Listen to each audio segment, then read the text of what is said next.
হ্যাঁ everyone, welcome back to my channel. চলে এসেছি আজকে জনপ্রিয় বাঙালির একটা রেসিপি নিয়ে, সেটা হচ্ছে পাবদা মাছের তেল ঝাল। তো তার জন্য বড় বড় দেখে 4টে পাবদা মাছ নিয়ে নিয়েছি, যেটাকে ম্যারিনেট করে নেবো একটু হলুদ, লঙ্কার গুঁড়ো, একটু নুন আর একটু সর্ষে তেল দিয়ে ভালো করে মাখিয়ে এটাকে রেখে দেবো 10 থেকে 15 মিনিট। আর কিছু লাগে না, নুন, হলুদ, লঙ্কার গুঁড়ো দিতেও পারো, নাও পারো। ব্যাস, সর্ষে তেল অবশ্যই করে দেবে, যাতে মাছগুলো ভাজার সময় বেশি তেলটা ছিটকাবে না। ভালো করে ম্যারিনেট করে সাইডে রেখে দেবো।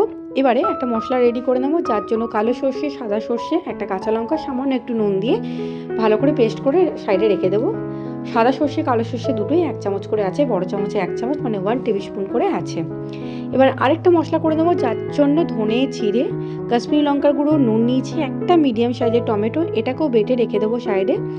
তারপরে কড়াইয়ে তেল দিয়ে, পর্যাপ্ত পরিমাণে তেল দিয়ে, সামান্য একটু নুন দিয়েছি, দেখো দেখতেই পাচ্ছ, দিয়ে মাছগুলোকে ভেজে নেব। নুন দেওয়ার কারণ এই কারণে, যখন ভাজতে হবে মাছটা সুন্দর ভাজা হবে, মাছটা তলায় লেগে যাবে না আর চারদিকে তেল ছিটকাবে না। এবার ওই তেলেই ফোড়ন দিয়ে দেবো কালো জিরে, 1/2 টিস্পুনের মতন কালো জিরে, আর একটা কাঁচা লঙ্কা। এবার যে পেস্টটা করে রেখেছিলাম সেটাকে দিয়ে ভালো করে কষিয়ে নেব।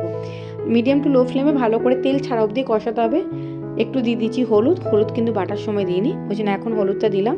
সুন্দর তেল ছেড়ে দিয়েছে, কষানো হয়ে গেছে। এবার যে সর্ষের পেস্টটা করে রেখেছিলাম সেটা এখানে দিয়ে দিচ্ছি।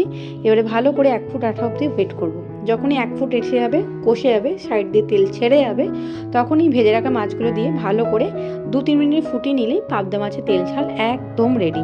পাবদা মাছ দেওয়ার পর বেশিক্ষণ রান্না করা যাবে না, পাবদা মাছ খুব নরম হয়, সেক্ষেত্রে বেশি রান্না করলে পাবদা মাছ একদম ভেঙে যাবে। তাই পাবদা মাছ নিয়ে জাস্ট হাই ফ্লেমে 1-2 মিনিট ফুটিয়ে নিলেই একদম মাছের তেল ঝাল রেডি। ওপর থেকে চিড়ে রাখা কাঁচা লঙ্কা আর ধনেপাতা ছিটি দিয়ে গরম গরম পরিবেশন করো। চাইলে তোমরা একটু সামান্য চিনি অ্যাড করতে পারো, নুন, চিনি, মিষ্টি স্বাদ মতন ব্যালেন্স করে গরম ভাতের সাথে একদম ঝাল ঝাল পাবদা মাছের তেল ঝাল তোমরা এনজয় করো।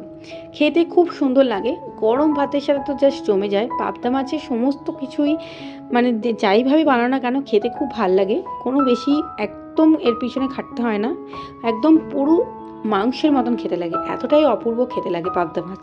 তো তোমরা বাড়িতে বানিয়ে অবশ্যই ট্রাই করে জানিও তোমাদের রেসিপিটা কেমন লাগলো। আশা করছি তোমাদের সকলকার খুব ভালো লেগেছে।